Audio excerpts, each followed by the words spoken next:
डर से कांपते अपने मासूम बच्चे को बाहों में समेटी जेस उसे शांत कराने की कोशिश कर रही थी। एक दिमागी बीमारी से जूझ रहे उसके बच्चे टॉमी के साथ न जाने ऐसी कौन सी घटना घटी थी जिससे वो डर के मारे कांप रहा था। जेस एक सिंगल मदर थी जो घर चलाने के लिए वेट्रेस का काम करती थी, लेकिन उसकी जिंदगी अपने बच्चे और घर की जिम्मेदारियों के बोझ तले दबी हुई थी। उस दिन जेस बहुत ज्यादा फ्रस्ट्रेट थी क्योंकि टॉमी ने ड्राइंग करते हुए जमीन पर रंग गिरा दिया था, जिसे साफ करते हुए उसके कपड़े भी खराब हो गए थे। तभी उसके घर की डोरबेल बजी। जेस ने जाकर दरवाजा खोला तो देखा कि बाहर तो कोई भी नहीं था। ये देख जेस को बड़ा ताज्जुब हुआ। कुछ देर बाद जेस ने एक बड़े से बैग में अपना सामान पैक किया, घर की चाबी ली और कहीं जाने के लिए निकलने लगी। तभी उसे फ्रिज पर एक नोट लगा मिला, जिसे देख जेस को याद आया कि आज तो उसके फ्रेंड ग्रेग ने उसे और टॉमी को अपनी सेल बोट पर घूमने जाने के लिए इनवाइट किया था। उसे देखने के बाद जेस ने अपना सामान गाड़ी में रखा और टॉमी को लेकर निकल गई। इसी दौरान दूसरी ओर ग्रेग अपनी सेल बोट को सफर के लिए तैयार कर रहा था। इतने में ही उसके बाकी दोस्त भी बोट पर आ गए। उसके दोस्तों में डाउनी और सैली मैरिड कपल थे और हेदर सैली की दोस्त थी। वे लोग बातें ही कर रहे थे कि इतने में ही जेस ग्रेग के हेल्पर विक्टर के साथ वहां आ पहुंची। जेस टॉमी के बिना ही वहां आई थी और वो काफी मायूस भी लग रही थी। ये देख ग्रेग ने जेस से पूछा, तुम ठीक तो हो ना? इस पर विक्टर ने जेस को ताना मारते हुए कहा, मुझे तो ये बिल्कुल ठीक नहीं लग रही है। ये कहता हुआ वो बोट की ओर बढ़ गया। ग्रेग ने जेस से फिर से पूछा, तुम्हारा बेटा टॉमी भी तुम्हारे साथ आने वाला था, वो कहाँ है? पर उस वक्त जेस अपने ख्यालों में ही खोई हुई थी। उसने ग्रेग से बस इतना कहा कि वो सफर पर जाने के लिए तैयार है। जेस का ये बर्ताव अजीब जरूर था, पर ग्रेग ने उस पर ज्यादा ध्यान नहीं दिया और जेस को बोट पर ले आया। इसके बाद वे सभी समंदर के सफर पर रवाना हो गए। लहरों को चीरती हुई उनकी बोट बीच समंदर की ओर बढ़ी चली जा रही थी। इसी दौरान ग्रेग ने विक्टर से पूछा, जब मैंने जेस से उसका हालचाल पूछा था तो उस वक्त तुम ये क्यों कह रहे थे कि जेस बिल्कुल ठीक नहीं है? इस पर विक्टर ने बताया, जेस तो अपने बेटे टॉमी के साथ आने वाली थी ना, लेकिन उसे अकेले आते हुए देख जब मैंने पूछा कि टॉमी कहाँ है तो वो कुछ देर के लिए अपने आप में ही खो गई, जैसे कि उसे कुछ याद ही ना हो।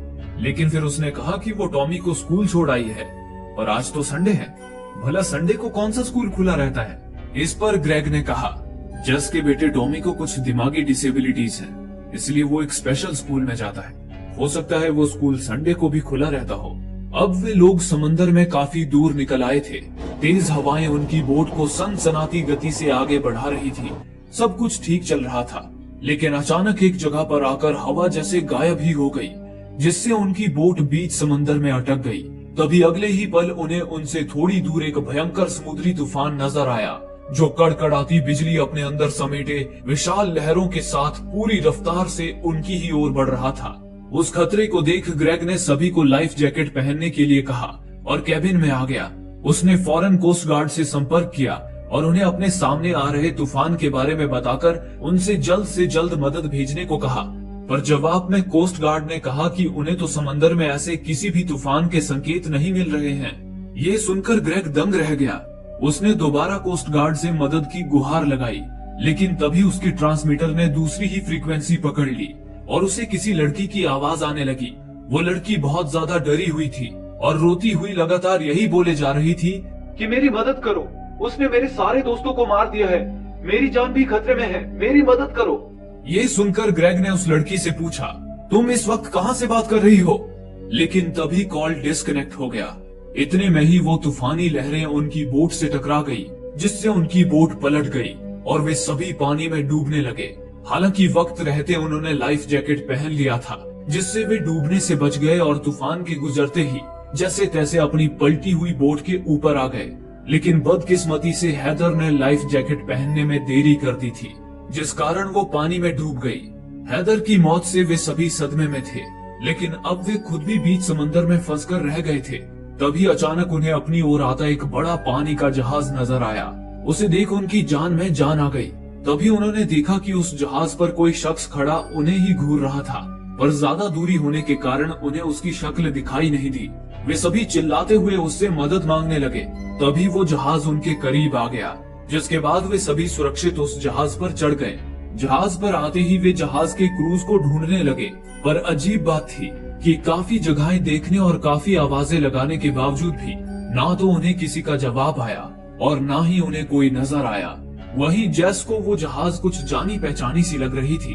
उसने ग्रेग से कहा, न जाने मुझे ऐसा क्यों लग रहा है जैसे मैं यहाँ पहले भी आ चुकी हूँ। इस पर ग्रेग ने कहा, पानी के सारे जहाज बहुत हद तक एक जैसे ही होते हैं, इसलिए तुम्हें यह जहाज जाना पहचाना लग रहा है। इसी दौरान जहाज पर घूमते हुए उन्हें उस जहाज की एक पुरानी तस्वीर नजर आई। तस्वीर में लिखी तारीख से पता चल रहा था कि वो जहाज 77 साल पुराना था। उस तस्वीर के नीचे जहाज का नाम एओलस लिखा था और वही जहाज के बारे में कुछ जानकारियां भी लिखी थी, जिसके मुताबिक उस जहाज का नाम ग्रीक गॉड एओलस के नाम पर रखा गया था, जो वायु के देवता थे। एओलस का नाम सुनकर सैली को एओलस और उसके बेटे सिसिफस से जुड़ी एक कहानी याद आई। उस कहानी के मुताबिक एओलस का बेटा सिसिफस एक बहुत ही चालाक राजा था, इतना चालाक कि वो 2 बार मौत के देवता को चकमा देकर मौत से भी बच निकला था। इससे एओलस बड़े क्रोधित हुए और सिसिफस को उसके कर्मों के लिए एक ऐसी सजा दी जिससे वो कभी निकल नहीं सकता था। एओलस ने सिसिफस को एक भारी भरकम चट्टान एक ऊंचे पहाड़ की चोटी पर चढ़ाने को कहा। हालांकि सिसिफस को ये सजा ज्यादा मुश्किल नहीं लगी, लेकिन जब भी वो पूरा जोर लगाकर चट्टान को पहाड़ी की चोटी पर ले जाता तो वो चट्टान पहाड़ी के ढलान से लुढ़ककर वापस नीचे आ जाती और सिसिफस को वही सजा फिर दोहरानी पड़ती। इस तरह ईश्वर ने उसे ऐसी सजा से बांध दिया जो इटर्निटी यानी कि अनंत काल तक चलती रहेगी। सैली ये कहानी सुना ही रही थी कि तभी उन्हें पास ही कहीं से कुछ गिरने की आवाज आई। वे लोग जब भागकर उस आवाज की ओर गए तो देखा कि वहाँ चाबियों का एक गुच्छा पड़ा हुआ था, लेकिन वहाँ आसपास कोई नहीं था। जेस ने जब उस चाबी के गुच्छे को देखा तो वो हैरान रह गई, क्योंकि वो चाबियां जेस की ही थी। उसमें जेस के बेटे टॉमी की फोटो वाली की चेन भी लगी हुई थी। उन्हें समझ नहीं आ रहा था कि आखिर जेस की चाबियां वहां कैसे पहुंच गई। इस पर सोच विचार करते हुए वे लोग आगे बढ़ गए। आगे चलकर वे डाइनिंग हॉल में पहुंच गए। तभी जेस ने देखा कि कोई शख्स हॉल के बाहर छुपकर उन्हें देख रहा है। जेस की उस पर नजर पड़ते ही वो शख्स भाग खड़ा हुआ। उसकी भनक पाकर विक्टर भी फौरन उसके पीछे भागा, लेकिन थोड़ी ही दूर जाकर वो शख्स मानो किसी परछाई की तरह गायब हो गया। विक्टर आसपास उसे तलाश करने लगा। इसी दौरान उधर ग्रेग भी जहाज के क्रू मेंबर को ढूंढने निकल गया। जेस भी उसके पीछे गई। वहीं सैली और डाउनी डाइनिंग हॉल में ही रुककर उनके वापस आने का इंतजार करने लगे। उधर ग्रेग और जेस जहाज में भटक रहे थे। तभी अचानक उन्हें एक कमरे के बाथरूम से आती शावर के चलने की आवाज आई। वे जब भागकर उस कमरे में गए तो देखा कि बाथरूम के शीशे पर खून से लिखा हुआ था, थिएटर में जाओ। उसे देख जेस तो बुरी तरह डर गई, पर ग्रेग को लग रहा था कि ये जरूर जहाज के क्रू मेंबर्स की ही हरकत है। वे उनके साथ जरूर कोई प्रैंक कर रहे हैं। ग्रेग उन्हें ढूंढने थिएटर की ओर जाने लगा, लेकिन जेस ने उसे रोकते हुए कहा, ये कोई प्रैंक नहीं है, बल्कि यहाँ जरूर कुछ गड़बड़ है। मैं जब से यहाँ आई हूँ तब से मुझे डेजा वू हो रहे हैं। ऐसा लग रहा है कि इस जहाज पर हो रही हर एक घटना मेरे साथ पहले भी हो चुकी है। इस पर ग्रेग ने जेस पर भड़कते हुए कहा, अब तुम अपनी ये बेतुकी बातें करना बंद करो। ये सुनकर जेस ग्रेग से नाराज हो गई और वापस डाइनिंग हॉल में आ गई, पर अब डाउनी और सैली वहाँ नहीं थे। जेस उन्हें आवाज लगा ही रही थी कि तभी विक्टर वहाँ आ गया। जेस ने देखा कि विक्टर बुरी तरह घायल था। उसके सिर के पीछे एक छेद हो गया था, जिस पर से खून की धार बह रही थी। उसे देख जेस घबरा गई। वो जब विक्टर को सहारा देने गई तो अचानक विक्टर ने जेस की गर्दन ही दबोच ली और ये कहता हुआ उसे मारने लगा कि मेरी इस हालत की जिम्मेदार तू ही है, मैं तुझे जिंदा नहीं छोड़ूंगा। इस पर जेस ने कहा, तुम पागल हो गए हो, भला मैं तुम्हें क्यों मारूंगी। लेकिन गुस्से से बौखलाया विक्टर उसे मारने पर उतारू हो चुका था। तभी जेस ने अपना बचाव करते हुए उसके सिर के पीछे लगी चोट में अपनी उंगली घुसा दी, जिससे विक्टर ने वही दम तोड़ दिया। अगले ही पल जेस को कहीं से गोली चलने की आवाज आई। वो फौरन आवाज की दिशा में भागती हुई थिएटर तक पहुंच गई। वहां पहुंचकर उसने देखा कि सामने ग्रेग की लाश पड़ी थी और डाउनी और सैली उसे पकड़े रो रहे थे। जेस ग्रेग की मौत के बारे में कुछ भी पूछ पाती, उससे पहले ही गुस्से से बौखलाई सैली ने जेस पर चिल्लाते हुए कहा, आखिर तुमने ग्रेग को क्यों मारा? ग्रेग ने मरने से पहले हमें बताया कि उसे गोली मारने वाली तुम ही थी। इस पर जेस ने कहा, लेकिन मैं तो इसके पहले कभी थिएटर में आई ही नहीं, फिर भला मैं ग्रेग को कैसे मार सकती हूँ? ये सुनकर डाउनी ने कहा, अब अपना नाटक बंद करो। जब हम डाइनिंग हॉल में थे तब तुम्ही ने हमें यहाँ थिएटर में आने को कहा था। क्या तुम हमें भी मारना चाहती हो? इस पर जेस ने भी उनसे चिल्लाते हुए कहा, तुम लोग पागल तो नहीं हो गए हो? मैं तो खुद तुम लोगों को डाइनिंग हॉल में ढूंढने गई थी। मैंने तुम्हें यहाँ आने को कब कहा? जेस ये कह ही रही थी कि तभी थिएटर के ऊपर से एक गोली चली जिसने सैली के सीने को छन्नी कर दिया। वो गोली थिएटर के ऊपर खड़े एक नकाबपोश ने चलाई थी, जिसका अगला निशाना जेस और डाउनी थे। वे होश संभाल पाते उससे पहले ही नकाबपोश ने डाउनी को भी गोली मारकर मौत के घाट उतार दिया और जेस पर भी गोलियां दागने लगा। जेस किसी तरह उसकी गोलियों से बचती बचाती बाहर भाग निकली, पर वो नकाबपोश मौत बनकर जेस का पीछा करने लगा। जेस भागती हुई जहाज के अपर डेक पर आ गई और वहां रखी एक कुल्हाड़ी उठा ली। अब उस नकाबपोश की गोलियां खत्म हो चुकी थी। वो एक रॉड लेकर जेस को मारने आया, लेकिन जेस ने उस पर कुल्हाड़ी से वार पे वार करके उसे निहत्था कर दिया। वो नकाबपोश जेस के वार से बचता हुआ जहाज के किनारे पर आ गया।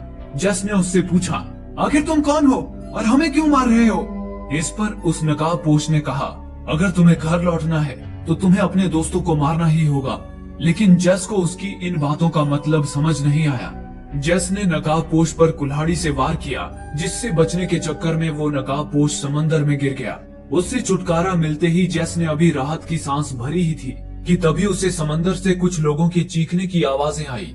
उसे सुनकर जेस जब जहाज के दूसरे किनारे पर पहुंची तो उसके सामने एक ऐसा विचित्र दृश्य था जिसे देख उसका दिलो दिमाग ही जैसे सुन पड़ गया। उसने देखा कि समंदर में ठीक उन्हीं की तरह एक पलटी हुई बोट मौजूद थी, जिस पर उसके सारे दोस्तों के हम शक्ल मौजूद थे और तो और उनके साथ एक दूसरी जेस भी थी। वे सभी जेस को जहाज पर खड़े देख उससे मदद की गुहार लगा रहे थे। हालांकि दूरी ज्यादा होने के कारण उन्हें जेस की शक्ल पहचान नहीं आ रही थी। ये सब देख जेस को वो घटना याद आई जब वो और उसके दोस्त उस पलटी बोट पर खड़े जहाज से मदद मांग रहे थे और उन्हें भी जहाज पर खड़ा एक शख्स नजर आया था। डरी सहमी जेस जहाज के किनारे से दूर हट गई। तभी वो दूसरी जेस और उसके दोस्त जहाज पर चढ़ गए। जेस छुप छुप कर उन्हें देखने लगी। उसने देखा कि वे लोग ठीक उसी तरह जहाज पर किसी की तलाश में भटक रहे थे, जैसा कि शुरुआत में जेस और उसके दोस्त भटक रहे थे। आगे चलकर जेस ने दूसरी जेस और ग्रेग की बातें सुनी।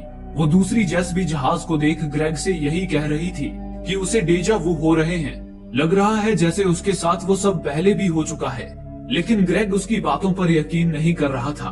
उसके बाद वे लोग जेस और उसके दोस्तों की तरह ही जहाज की तस्वीर के पास पहुंच गए और वहां एओलस और सिसिफस की कहानी पर चर्चा करने लगे। ऐसा लग रहा था मानो जेस अपनी बीती घटना अपने सामने रिपीट होते देख रही हो। ये सब देख जेस रोती हुई सिर पकड़कर वहीं बैठ गई। तभी उसका वो चाबियों का गुच्छा जो उसे जहाज पर ही पड़ा मिला था, वो नीचे गिर गया। चाबी गिरने की आवाज सुनकर दूसरी जेस और उसके दोस्त उसकी ओर आने लगे। उन्हें देख जेस वहां से भाग खड़ी हुई। फिर आगे की घटना भी बिल्कुल पहले की तरह हुई। जब दूसरी जेस ने चाबियों का वो गुच्छा देखा तो वो दंग रह गई। उसने अपने दोस्तों को बताया कि वो चाबियां तो उसकी ही हैं। उसमें उसके बेटे की फोटो भी लगी है।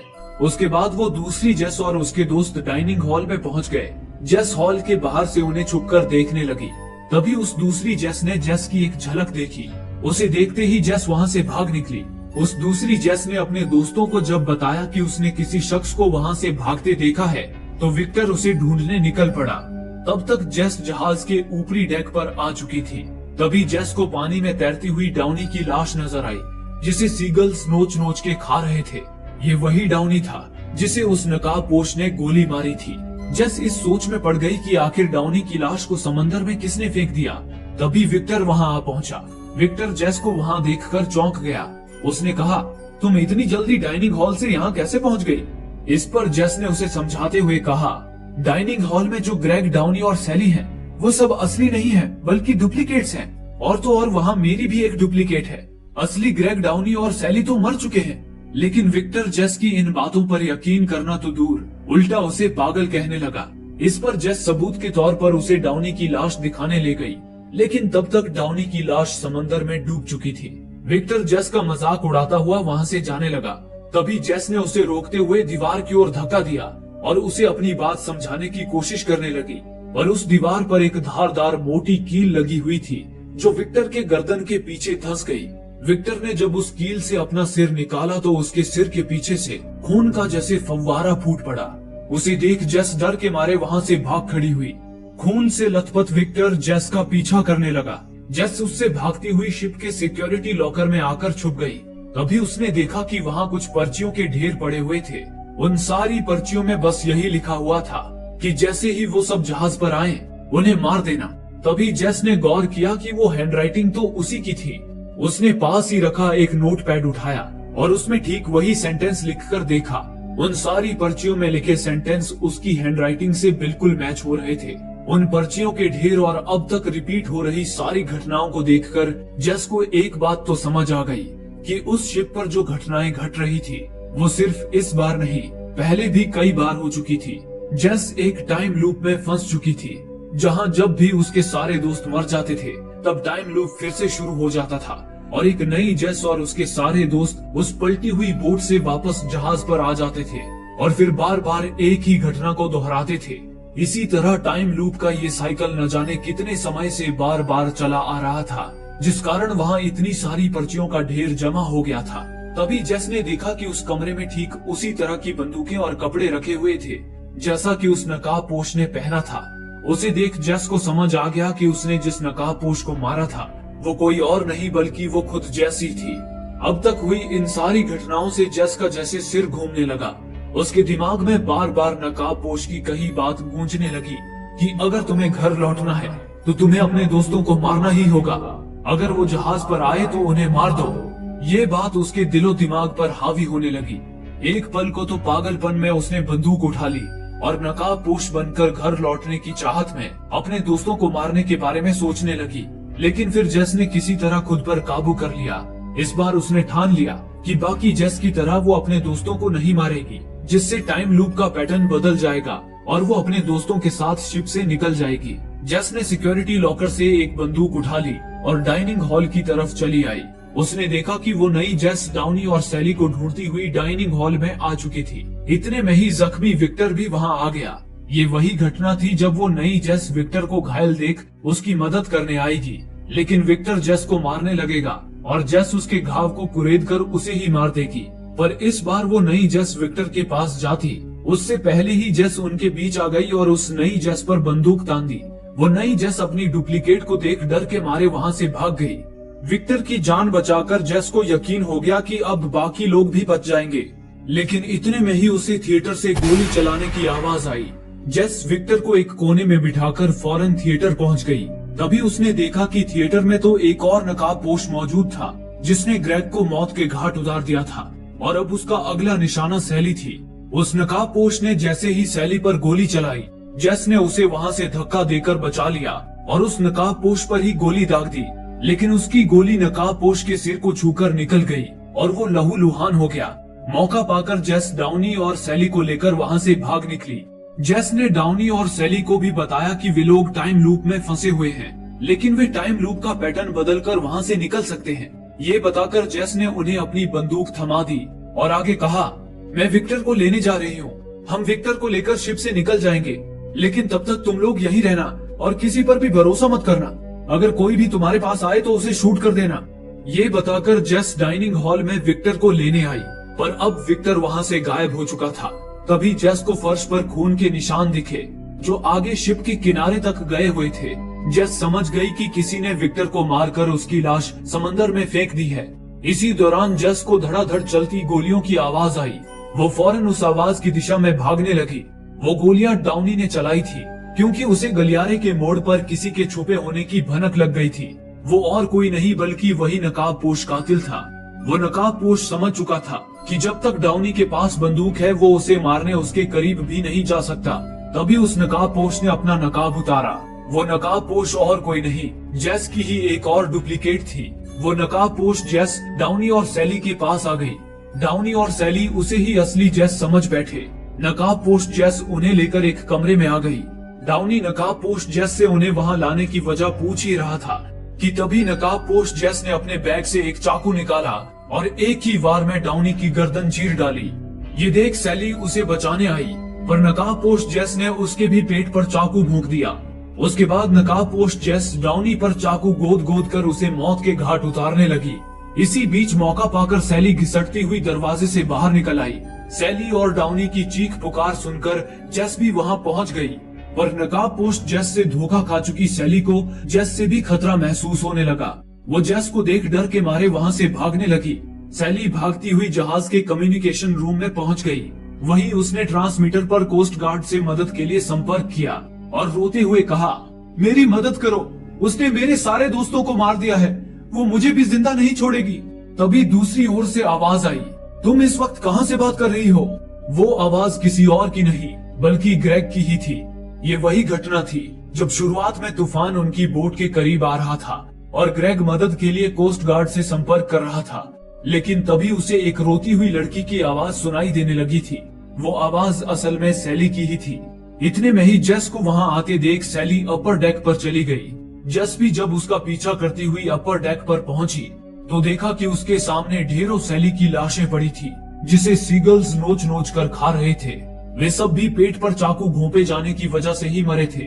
उन्हीं लाशों के बीच पड़ी सैली अपनी आखिरी सांसें गिन रही थी। उन ढेर सारी सैली की लाशों को देखकर जेस समझ गई कि ये घटना भी पहले भी कई बार रिपीट हो चुकी थी। यानी कि उसने टाइम लूप का पैटर्न नहीं बदला था, बल्कि वो अब भी टाइम लूप में ही फंसी हुई थी। तभी जेस को शिप के लोअर डेक से कुछ आवाजें आई। उसने देखा कि लोअर डेक पर उस नई जेस और नकाबपोश जेस, जो अब बेनकाब हो चुकी थी, उनके बीच लड़ाई हो रही थी। जेस ने देखा कि उस नई जेस ने नकाबपोश जेस को एक रॉड से पीट पीट कर मौत के घाट उतार दिया और समंदर में फेंक दिया। ये घटना वैसी ही थी जब शुरुआत में जेस ने नकाबपोश को समंदर में गिरा दिया था। हालांकि शुरुआत वाली घटना में जेस ने नकाबपोश को जान से नहीं मारा था, पर इस घटना में नई जेस ने नकाबपोश जेस को जान से मारकर समंदर में फेंक दिया था। इस बार भी वो नकाबपोश जेस जैसे ही समंदर में गिरी, तभी एक नई जेस और उसके सारे दोस्त वापस उस पलटी हुई बोट पर आ गए और फिर से पहले की तरह वही घटना रिपीट होने लगी। जेस इन घटनाओं से तंग आ चुकी थी। उसे समझ नहीं आ रहा था कि अब वो इस टाइम लूप से निकले तो निकले कैसे। उसे उसके बेटे टॉमी की फिक्र होने लगी। वो ये सोचकर रोने लगी कि टॉमी इस वक्त किस हाल में होगा। अब उसे किसी भी तरह टॉमी के पास लौटना था। तभी उसे एक आइडिया आया। उसे पता था कि जब भी उसके सारे दोस्त मरते थे तो एक नई जेस और उसके दोस्त दोबारा उस पलटी हुई बोट पर आ जाते थे। जेस ने ठान लिया कि वो इस वक्त जहाज पर मौजूद अपने सारे दोस्तों को मार देगी। उसके बाद जब एक नई जेस और उसके सारे दोस्त उस पलटी हुई बोट पर आएंगे तो वो उन्हें शिप पर आने ही नहीं देगी, बल्कि वो उनके साथ ही पलटी हुई बोट पर चली जाएगी और जहाज से निकलते ही वो टाइम लूप से भी बाहर निकल आएगी। जेस पहले तो उस कमरे में गई जहां नकाबपोश जेस ने डाउनी की हत्या की थी। वहां उसने डाउनी के खून से शीशे पर लिख दिया, थिएटर में जाओ, और उस कमरे का शावर ऑन कर दिया। फिर उसने पुराने डाउनी, ग्रेग और विक्टर की लाश को समंदर में ठिकाने लगा दिया। लाशों को ठिकाने लगाने के बाद जेस डाइनिंग हॉल में गई और वहां मौजूद नए डाउनी और सैली से कहा, तुम लोग जल्दी थिएटर में जाओ, वहाँ बाकी लोग तुम्हारा इंतजार कर रहे हैं। मैं भी जल्द ही वहाँ पहुँचती हूँ। ये कहकर जेस सिक्योरिटी रूम में आ गई। वहाँ पर उसने शिप वर्कर्स के कपड़े पहन लिए और एक बंदूक उठा ली। उसके बाद उसने एक कपड़े से नकाब बनाकर पहन लिया। अब उसका हुलिया बिल्कुल उस नकाबपोश जेस की तरह हो चुका था। इसका मतलब था कि इस टाइम लूप के अंत में जेस ही हर बार नकाबपोश जेस बन जाती थी और नई जेस और अपने दोस्तों को थिएटर में बुलाकर इसलिए मारती थी ताकि उनके मरने के बाद जब एक नई जेस और उसके दोस्त दोबारा पलटी हुई बोट पर आए तो वो उन्हें बोट पर ही रोक सके और खुद भी उनके साथ चली जाए। लेकिन हर बार होता यूं था कि नकाबपोश जेस सारे लोगों को तो मार देती थी, पर जब वो नई जेस को मारने जाती थी तो नई जेस उसे ही मारकर समंदर में गिरा देती थी, जिससे नकाबपोश जेस का प्लान नाकाम हो जाता था और ये टाइम लूप कभी खत्म नहीं हो पाता था। लेकिन इस बार जेस ने ठान लिया था कि वो उन्हें खत्म करके अपने मकसद में कामयाब जरूर होगी। जेस नकाब पहनकर थिएटर में पहुंच गई, जहां ग्रेग पहले से ही बालकनी में खड़ा था। वहीं डाउनी और सैली नीचे सीट पर बैठे अपने दोस्तों का इंतजार कर रहे थे।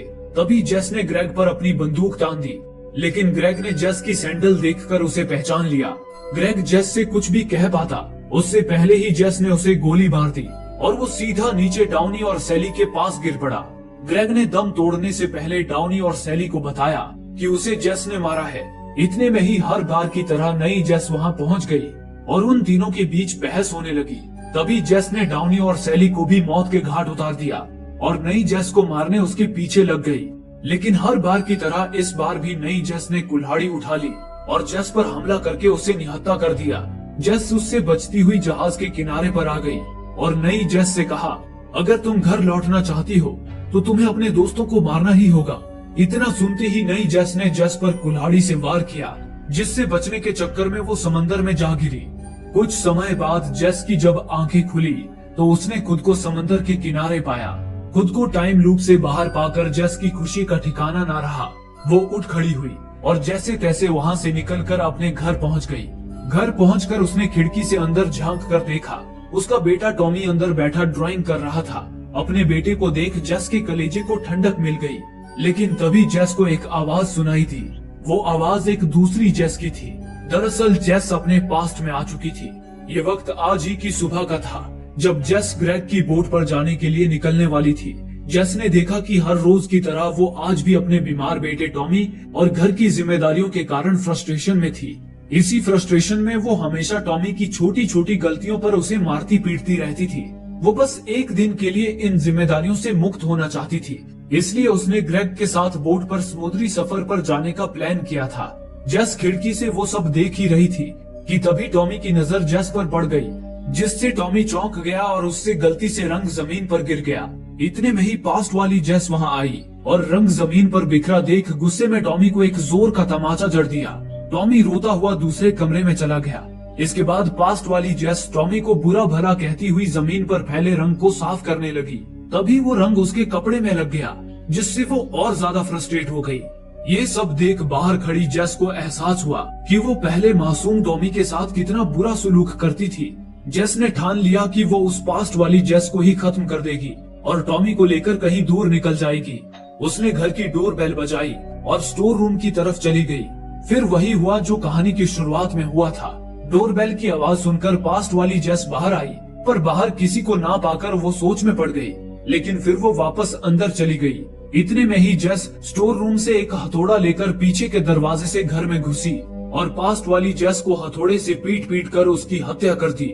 लेकिन तभी टॉमी ने जेस को अपनी माँ की हत्या करते हुए देख लिया और सदमे में आ गया। जेस भागकर टॉमी के पास गई और जैसा कि कहानी की शुरुआत में हमने देखा था, जेस डर से कांप रहे टॉमी को ये कहकर शांत कराने लगी कि वो सब उसका एक बुरा सपना था और वो ही उसकी असली माँ है। उसके बाद जेस ने पास्ट वाली जेस की लाश एक बैग में भरकर उसे गाड़ी में रख दिया। फिर जब वो घर की चाबी लेकर बाहर आ रही थी, तभी उसे फ्रिज पर लगा वो नोट मिला, जिसमें लिखा था कि ग्रेग ने उसे बोट पर इनवाइट किया है। उसे पढ़ने के बाद वो टॉमी को लेने गई, जो अब भी डरा हुआ था। जेस उसे गोद में उठाकर बाहर ले आई और उसे कार में लेकर निकल गई। रास्ते में जेस टॉमी को समझा रही थी कि अब वो उसके साथ हमेशा प्यार से रहेगी।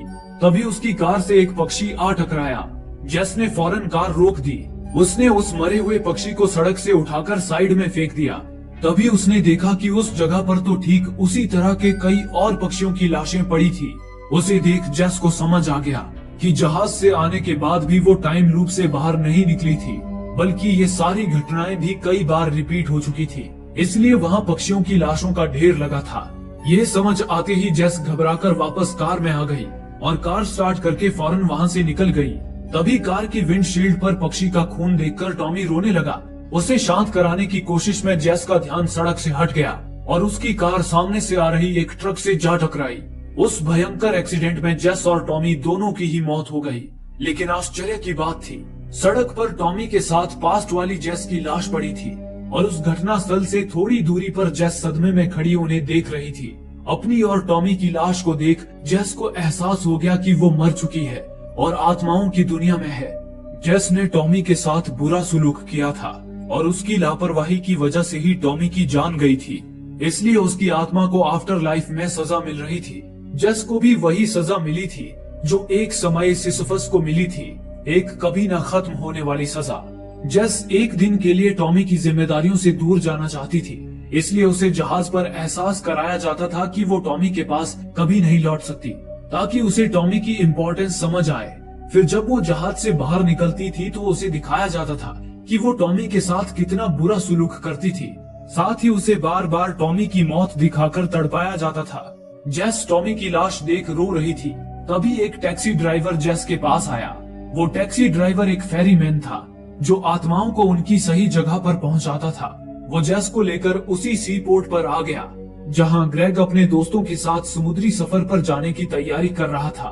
तभी उस टैक्सी से निकलते ही जेस अपना सारा पास्ट ही भूल गई। उसे ये तक याद नहीं रहा कि वो मर चुकी है। इतने में ही विक्टर जेस के पास आया और जेस से पूछा, तुम तो यहाँ अपने बेटे के साथ आने वाली थी ना, वो कहाँ है? ये सुनकर जेस कुछ पल के लिए गहरी सोच में डूब गई। उसे टॉमी की मौत के बारे में कुछ भी याद नहीं था। उसे बस ये याद था कि इस वक्त टॉमी स्कूल में होता था, इसलिए उसने जवाब दिया, मैं टॉमी को स्कूल छोड़ आई हूँ। इसके बाद जेस और विक्टर ग्रेग की सेल बोट पर पहुंच गए और एक बार फिर समुद्री सफर पर निकल गए, जहां से वो टाइम लूप दोबारा शुरू हो गया और जेस फिर से अपनी वो सजा भुगतने लगी जो उसे इटर्निटी यानी कि अनंत काल तक मिलती रहेगी। दोस्तों, आप में से काफी लोगों का कहना है कि हमारे वीडियोस आप तक नहीं पहुंच पा रहे हैं। उसके लिए आप सब्सक्राइब बटन को दबाने के बाद नोटिफिकेशन बेल पर क्लिक करें और ऑल का ऑप्शन सिलेक्ट कर लें ताकि हमारी सारी वीडियोस की नोटिफिकेशन आप तक पहुंच सके। धन्यवाद।